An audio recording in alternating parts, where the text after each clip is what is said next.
prohibir el uso de efectivo, Ángel, en el gobierno. Es increíble, pero en México todavía muchos gobiernos siguen haciendo pagos en efectivo, lo cual en muchas partes del mundo está prohibido. Acuérdate tú del caso de Veracruz, cuando todavía gobernaba Javier Duarte, despega un avión, aterriza en Toluca, traían una maleta con 20 millones de pesos en efectivo, y cuando las autoridades los cuestionan, resulta que eran funcionarios públicos y se inventaron el cuento de que era para hacer unos pagos. A través del efectivo se roban muchísimo dinero los funcionarios corruptos. Hay que prohibirlo. Todos los pagos que haga el gobierno deben ser transacciones a través del sistema bancario. Y lo más importante, fiscalía autónoma, completamente independiente. Es imposible, Ricardo, en Sí es ciertos posible, momentos. sí es posible, con participación de la sociedad civil, que participen en el nombramiento y que la Procuración de Justicia deje de estar a capricho del gobernante en turno, que nunca más se use a la PGR para andar persiguiendo a los políticos opositores y que nunca más temas de corrupción, como por ejemplo Odebrecht, pues se queden guardados en el cajón. Se trata, Ángel, de que nos olvidemos de lo que ha venido pasando, que es que los corruptos siempre se salen con la suya, y que la nueva regla general sea muy simple: el que la hace, la paga, sin importar su jerarquía, incluyendo al presidente de la República. Sin embargo, el tema de corrupción, viniendo de ti, resulta interesante porque de los candidatos que están contendiendo a la silla presidencial, digamos, tú eres el que tiene como mayor señalamiento por parte de todos. Claro. Los departamentos de Andrés Manuel López Obrador, a Mid, pues relativamente no se le conoce nada. A mí, bueno, déjame explicarte por qué me han atacado y ahorita hablamos de eso. A mí me atacan por una razón muy simple, porque yo me atreví a decir que cuando yo sea presidente de la República va a haber una fiscalía autónoma que va a investigar a Enrique Peña Nieto y su participación en todos los escándalos del sexenio: la Casa Blanca, Odebrecht, el socavón, Ayotzinapa, la estafa maestra, los desvíos recientes millonarios de más de 7,000 millones de pesos en Sedesol. Yo lo he dicho con claridad y he dicho además que en caso de resultar culpable, pues como cualquier otro, Ángel, Es culpa de Enrique terminará Peña, en la cárcel. ¿Es culpa de Enrique Peña Nieto los 43 normalistas desaparecidos en Guerrero? A ver, de que tiene que haber una investigación por los escándalos del sexenio, estoy absolutamente convencido. La estafa maestra: desviaron más de 7,000 millones de pesos con un esquema que hoy es conocido. Gobierno federal lo transfería a otra entidad pública para no tener que licitar. Utilizaron gobiernos estatales, universidades públicas, de ahí lo dispersaron en empresas fantasma, después a personas físicas, y se pierde el rastro del dinero. 7,000 millones de pesos, observados por la propia Auditoría Superior de la Federación. ¿Y qué ha pasado con eso, Ángel? Absolutamente nada. Mientras no tengamos una fiscalía autónoma, bueno, ya está creada, que falta investigue, quien ocupe esos lugares, pues, ¿no? El problema es que el gobierno se ha resistido, Ángel, a la reforma al artículo 102 constitucional para que haya plena autonomía de la fiscalía, como de hecho lo ha venido impulsando de manera muy decidida la sociedad civil. Yo estoy convencido, podemos limpiar de corrupción al gobierno si hacemos esta reforma y le metemos toda la voluntad política. Y yo sé que por decir esto a mí me van a seguir atacando, pero desde aquí se los digo con claridad: yo no les tengo miedo, no me van a detener y voy a seguir luchando. Es decir, en caso de que sea el 2 de julio y Ricardo Anaya es el presidente electo de este país, ¿se sometería también al escrutinio de la Fiscalía Anticorrupción, claro, y demás? Porque por eso he dicho justamente que hay que reformar el artículo 108. Hoy sí se puede juzgar a un expresidente, pero hoy al presidente que está en funciones solamente por delitos graves del orden común y traición a la patria. Así lo dice la Constitución. Esa es la reforma que hay que hacer, justamente modificar el 108 para que el presidente de la República, como cualquier otro ciudadano, pueda ser investigado por la Fiscalía Autónoma y si comete un delito, que sea castigado. Por supuesto que yo estoy proponiendo dos cosas, Ángel. Por un lado, al actual presidente de la República. Pero el día de mañana que yo sea presidente de México, yo también me voy a someter a ese escrutinio. Se trata de hacer un cambio a fondo, un cambio de a de veras. ahora, hablan de democracia en los partidos políticos, hablan de procesos totalmente transparentes al momento de elegir una figura, hablan de unidad, que es con lo que se ganan las elecciones de cualquier manera en alguna fracción política. ¿Cómo está el PAN, tomando en cuenta que Ernesto Cordero quiere o te demandó ante la PGR por enriquecimiento ilícito y no sé qué tantas cosas más? Ernesto Cordero está en la campaña de José Antonio Meade desde hace muchísimo tiempo. Recuerda que ellos han sido amigos y colaboradores desde hace mucho tiempo. Él, de hecho, tiene un proceso de expulsión en el PAN porque se fue a apoyar a los candidatos del PRI. Pues Ricardo. está en el proceso de expulsión porque se fue a apoyar a los candidatos del PRI. El PAN está muy bien, está muy fuerte. Aquí en Coahuila el PAN está muy unido. Inclusive quienes históricamente habían competido entre sí hoy han cerrado filas y estoy convencido de que nos va a ir muy bien en la elección aquí en el estado. No tengo ninguna duda, con Memo Anaya vamos a ganar el Senado de la República. No tengo ninguna duda de que Esther Quintana también va a ganar, una mujer muy echada para adelante, muy reconocida. Con Jorge Cermeño, que está haciendo un gran trabajo como presidente municipal, estoy convencido vamos a repetir, porque la gente está contenta con su trabajo, está viendo resultados, abatió la corrupción, están mejorando los servicios públicos. No era fácil. Le entregaron el municipio hecho un absoluto desastre, pero ha ido ya componiendo las cosas. Fíjate, prácticamente desmantelaron la policía municipal. Jorge ya está nuevamente reconstruyéndola. Los delitos del orden común ya empezaron a disminuir. Es decir, ya se empieza a ver el cambio y por eso estoy convencido. Vamos a ganar aquí en Coahuila, vamos a ganar con unidad y porque tenemos los mejores candidatos. Has dicho que sí a la reforma educativa, ley de seguridad interior. La reforma educativa se tiene que implementar de manera correcta, porque lo que le han hecho a las maestras y a los maestros no es aceptable. Pero no se trata de consentir a los docentes, No, Ricardo, pero sino de elevar el nivel educativo mira, de este país. La premisa es muy clara, Ángel. Lo que no se mide no se puede mejorar. Hasta ahí vamos muy bien, pero se trataba de mejorar la educación, no de castigar, no de hostigar a las maestras y a los maestros, que hacen un gran esfuerzo. Se les tiene que ver como los grandes aliados para mejorar la calidad de la educación, atrás a un sindicato, no como los enemigos. Tienes atrás un sindicato que te cuesta Ve, 4% déjame darte un dato. del Producto Déjame Interno darte Bruto, un dato. y el 90% de ese dinero se va a la nómina, Ricardo. Déjame darte dos datos. Primer dato, este gobierno, para que veas el absurdo en la implementación de la reforma, gastó 3 veces más dinero en las famosas evaluaciones de lo que se invierte en la formación y en la capacitación de los maestros. Es completamente absurdo. Es como si tuvieras una enfermedad y te gastaras el triple en los estudios de lo que te vas a gastar en el tratamiento. Y déjame darte otro ejemplo que pinta de cuerpo entero el error de la implementación, porque yo he dicho sí a la reforma, pero bien implementada. En el país hay un poco más de 1 millón de maestras y de maestros. Cuando tú ves cuánto dinero gastó el gobierno en la formación y en la capacitación de 1 millón de maestras y maestros y lo comparas con el dinero que gastaron en publicidad en una persona, el secretario de Educación Pública, encuentras que gastaron más dinero en publicidad para promover la imagen del secretario que lo que gastaron en la formación y en la capacitación de 1 millón de maestras y de maestros. Eso es lo que tiene que cambiar. Tenemos que poner el acento en darles todas las herramientas, toda la formación, toda la capacitación. Las evaluaciones no deben servir para hostigar, deben servir para identificar dónde están las áreas de oportunidad, invertir en formación y capacitación, reforzar y darle una buena educación a los niños. Y segundo, escuelas de tiempo completo. Mira, hace poco me decían un grupo de mujeres trabajadoras en Monterrey, que seguramente es una idea que comparten quienes ahora nos ven. Me decían, primero, a la hora que los niños salen de la escuela, nosotras estamos trabajando. ¿Cómo quieren que los vayamos a recoger? Los niños van prácticamente de 8 a 12.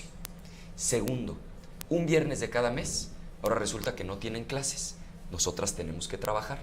¿Qué quieren que hagamos con los niños? Y tercero, en el verano les dan más de 1 mes y medio de vacaciones y nosotras tenemos que trabajar. Y yo tengo propuestas bien concretas. La primera, escuelas de tiempo completo. Extender el horario, que los niños se puedan quedar en la escuela a comer de manera saludable, que ahí en la escuela hagan su tarea, que todos los días practiquen un deporte y tengan una actividad cultural, por ejemplo, aprender a tocar un instrumento musical. Y entonces sí, ya más tarde cuando salgan los niños, la mamá o el papá estén disponibles para poderlos atender. Me decía, por cierto, una señora en Ciudad Juárez, La mamá trabaja, el papá trabaja. ¿Quién educa a los niños? Pues muchas veces la calle, y eso es lo que no queremos. Segundo, esos viernes que los maestros se reúnen a sus actividades y que suspenden clases, que haya quien, con un estímulo adicional, pueda cuidar a los niños en la escuela. Y tercero, todas las escuelas del país abiertas en verano, mediante estímulos adicionales para los maestros que quieran participar en este programa, campamentos de verano en todas las escuelas del país. Tiene razón la señora, me decía, ¿cómo se nota que los que diseñan el calendario escolar son hombres que además seguramente no ayudan en nada en su casa? Porque está diseñado de una manera que hace imposible para las mamás y para los papás que también ayudan y trabajan estar al pendiente de los hijos. Esa es una verdadera reforma educativa, donde verdaderamente pongamos el acento en mejorar la calidad de la educación, la formación de los maestros, las escuelas de tiempo completo. Eso es lo que sí vamos a hacer. ¿No te hace mella el sindicato? ¿Te sigue sin hacer mella el sindicato, Ricardo? Yo estoy convencido de que necesitamos que lo que se ponga como prioridad sea el derecho de las niñas y de los niños a tener una mejor educación. No me contestaste. Creo en la libertad sindical. No, sí, creo en la libertad sindical y creo que es válido que se agrupen a las pesar personas. Del Bester, de Carlos Romero de Champs, ese es el de problema. Napoleón Gómez Urrutia. Qué bueno que lo mencionas. No, es que el único que defiende todo eso que acabas de decir es López Obrador. El que está aliado con el Bester Gordillo y le quiere devolver el control de la educación es López Obrador. Yo me opongo. El que está aliado con la CENTE, que es este grupo violento, que ni siquiera es todo el sindicato, es la cúpula que de manera violenta controla la educación, esa cúpula está aliada con Andrés Manuel López Obrador. Por supuesto que yo me opongo a la venta de plazas, a la compra de plazas, a que les den el ascenso a los que asisten a la marcha o al plantón. Estoy absolutamente en contra de eso. Vamos a desterrar esas prácticas. Quien está aliado con Napoleón Gómez Urrutia, un líder sindical que está documentado, se robó $50 millones de un fideicomiso de los mineros, es el propio Andrés Manuel López Obrador. No, al contrario, yo me opongo a esos líderes sindicales corruptos. Ahora, volvemos al tema de la seguridad que no concluimos. ¿Cómo de pronto arreglar, o cómo tienes tú la seguridad de que vas a arreglar el tema de la seguridad en este país? Tenemos que Valga hacer la redundancia. Dos cosas, Ángel. Por un lado, atender las causas más profundas. Tenemos que invertir en serio en prevención. Este gobierno eliminó el fondo de prevención. Al inicio de la administración eran más de 2,000 millones de pesos. Después en el presupuesto llegó en ceros. Se tiene que prevenir y se tiene que atender las causas más profundas. Invertir con todo en deporte, en cultura, en que haya empleo, que la gente tenga trabajo y algo fundamental, que ningún joven se quede sin la oportunidad de estudiar por falta de recursos. Déjame darte un dato. El promedio en la OCDE es que los jóvenes de 19 años, 7 de cada 10 están estudiando. Menos de 3 de cada 10 no lo están haciendo. En México, jóvenes de 19 años, no llegamos ni siquiera a 4 de cada 10 que estén estudiando. Necesitamos que los jóvenes tengan oportunidad para seguirse preparando. Eso por cuanto vea la prevención, deporte, cultura, trabajo y educación. Y segundo, enfrentar el problema de manera diferente, con más inteligencia. Voy a ponerte un ejemplo muy concreto. Cuando detienen a Osiel Cárdenas, al líder del cártel del Golfo, como solamente se detuvo a la cabeza de la organización, solamente se descabezó el cártel del Golfo y no se desmanteló, la organización criminal permaneció, siguió cometiendo los mismos delitos, pero se generó una inestabilidad al interior, al ya no estar la cabeza. Esa inestabilidad provocó que los Zetas, que antes eran parte del cártel del Golfo, se separaran y empezara una lucha entre los Zetas y el cártel del Golfo. Bueno, aquí en Coahuila y Durango fue una situación que hasta la fecha que vivimos vivimos los problemas de violencia que vivimos aquí, en Durango, en Tamaulipas, en buena parte de Nuevo León. ¿Qué diferencia, por ejemplo, con lo que pasó el 9 de enero en Italia, donde en un solo día, después de meses, Ángel, de trabajo de inteligencia, no de buscar a la cabeza, sino de mapear a todos los integrantes de la organización criminal en un día, detienen a más de 100 personas, les incautan el equivalente a 1,100 millones de pesos y sin disparar una sola bala, por cierto, deteniendo también a 3 presidentes municipales que estaban coludidos con los criminales, en un solo día, sin disparar una sola bala, desmantelaron la organización criminal.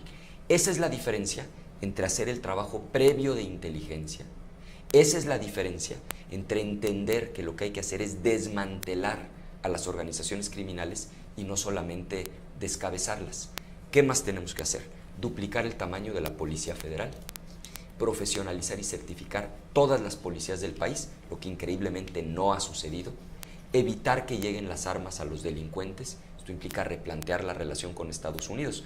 Tú sabes que 8 de cada 10 armas que se logra identificar su origen en México vienen de Estados Unidos. Y por último, seguirnos apoyando en el Ejército, en la Marina, hasta en tanto contemos con policías verdaderamente Ley de Seguridad confiables. Interior. Se tiene que modificar porque eliminó los incentivos para que los gobiernos locales limpien, profesionalicen y certifiquen a sus policías. Es decir, ¿qué es lo correcto de la ley? El que haya un marco jurídico para la actuación de las Fuerzas Armadas. ¿Qué es lo equivocado de la ley? Que quitó los incentivos para que los gobiernos locales hagan su trabajo.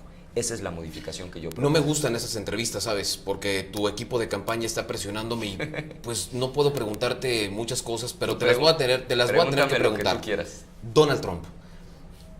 Jaulas en McAllen, con niños dentro, familias separadas y nadie dice nada en este país. No, a ver, es una brutalidad lo que está haciendo Donald Trump. Mira, Ángel, esto a mí me recuerda a los nazis. En la Segunda Guerra Mundial, todos recordamos estas imágenes en donde para forzar confesiones de las mamás, sacaban a los niños al frío en plena Segunda Guerra Mundial para que la mamá, oyendo al niño llorar, se quebrara. Utilizar a los niños, a los menores de edad, como moneda de cambio, como instrumento de tortura para los padres de familia, es una cosa absolutamente brutal. ¿Pero quién se ha pronunciado en este tema, Ricardo? Yo lo he dicho desde el primer día y ese es mi coraje, Ángel. Que yo quisiera tener un gobierno federal que ante una circunstancia como estas pusiera todo lo relativo a la relación bilateral con Estados Unidos sobre la mesa. Un gobierno que se condujera con firmeza, con dignidad, que defendiera el interés nacional. A mí me da un enorme coraje la tibieza del gobierno mexicano frente a la brutalidad que está cometiendo Donald Trump. Esto es inaceptable. Y te lo digo con claridad, Ángel, cuando yo sea presidente de México, la relación va a ser de respeto, pero de respeto mutuo. Y una cosa como estas no la vamos a aceptar bajo ninguna circunstancia. Nos tenemos que conducir con dignidad y con firmeza. Increíble. Este gobierno, después de un año, Ángel, de que Donald Trump había estado insultando, vejando, agrediendo a los mexicanos. No se te olvide, nos dijo violadores, asesinos, criminales. ¿Y qué hizo el gobierno federal? Recibirlo con alfombra roja en Los Pinos, como si fuera un jefe de Estado, creyendo que así se hacían sus amigos. Provocaron lo contrario. Les tomó la medida porque violaron una ley de vida. ¿Quieres que el de enfrente te respete? Tienes que empezar por respetarte tú mismo. Yo quiero ser un presidente que verdaderamente se conduzca con dignidad y que defienda el interés nacional. No voy a hacer más escarnio con tu equipo de campaña. Voy a concluir esa entrevista. ¿Estás preparado para hacer? Me queda perfectamente claro. Voy a ganar la elección el 1 de julio de manera contundente y voy a regresar a tener una entrevista contigo como presidente de México. Y aquí todos en Coahuila dicen lo mismo. Vamos a ganar de manera contundente. Yo le voy a dar las gracias a Coahuila que Coahuila me va a ser presidente de México. El tema también tiene que ver con que, pues, has dicho que no se puede utilizar a la PGR como un instrumento de persecución política a los contrarios. Claro, que es lo que hace Pero el gobierno. me acabas de decir que finalmente si llegas a ser presidente, vas a tratar de enjuiciar a Peña Nieto. Con una fiscalía autónoma, y eso lo subrayo. Fiscalía autónoma independiente. Y el gobierno que yo voy a encabezar va a aportar absolutamente todos los elementos que tenga. Pero la regla general, Ángel, ha sido que el que llega le cuida las espaldas al anterior y así sucesivamente. ¿Quieren un ejemplo? Coahuila. Fox y Calderón. ¿A qué llegó Riquelme? A cuidar las espaldas a Moreira. ¿Y a qué llegó Moreira? A cuidar las espaldas al otro Moreira. Eso se tiene que acabar. Pero Fin también en tu partido al ha pacto habido de impunidad. continuidad. Lo estoy diciendo con claridad. Tope donde tope. Fiscalía autónoma, independiente. No importa de qué partido sea quien esté gobernando. Que el que la haga, la pague. Gracias por estar con nosotros. Gracias a ti. Saludos. Que tenga usted un excelente día. Seguimos en la programación de Multimedios Laguna. Gracias y hasta pronto.